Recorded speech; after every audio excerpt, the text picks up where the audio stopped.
Hey everyone, it's Dallas here with the South Highland Prosperity Partnership.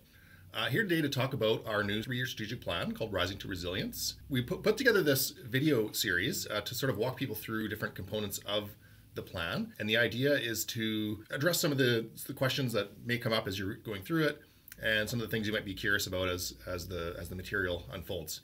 So in this first video, I'm going to talk a little bit about the process that we used to come up with the plan that you're seeing. And so the process really, I mean, the key point here is that no organization should ever conduct strategic planning in isolation. And this is especially true for our organization because as a regional alliance of local governments, First Nations, businesses, nonprofits, industry associations, post-secondary institutions, there are a lot of diverse voices that need to be included in this strategic direction.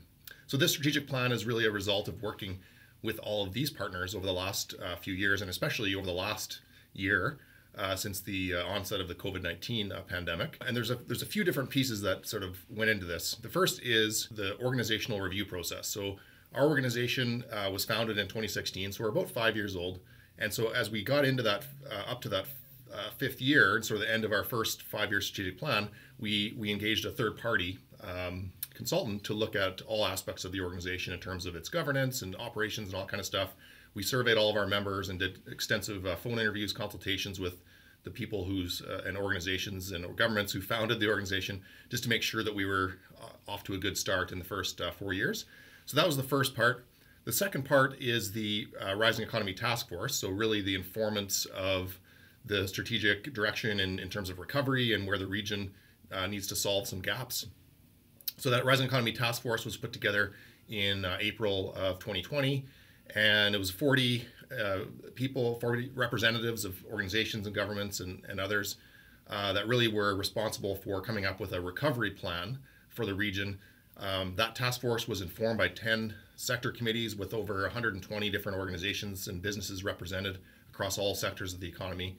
And those were really the key informants that informed the third element that really informed the strategic plan, and that is the reboot plan, which is the Greater Victoria Economic Recovery Plan that was launched in November. And so this plan is really about the next sort of like looking ahead past the immediate economic recovery, which we are, quite frankly, we need to focus on as a region, as people. But this plan is really, you know, what do we do now, and then where do we go in terms of taking the region to its future potential, which I'll talk about in a second. So what happened then is our board, obviously full of smart and committed volunteers and community leaders, they brought all this stuff together through 2 strategic planning processes, workshops facilitated by M&P earlier this year. And then our team, led by our CEO, Emily de Rosenrell, we pulled all those details together into this document that you're seeing now. So a lot of work went into this. You know, it's only our organization's second ever strategic plan. So you know, being only 5 years old, but so we think it was worth the effort. It was a lot of work, but we're really proud of it. Tell us what you think about it. Tell us how we can improve our work, our strategic thinking, our thought processes, all that, and we're happy to engage on that. So the next video, I'm going to talk about the burning platform, which is really the reason why this plan is so important and why it's needed now. So hope to see you in the next one. Thank you.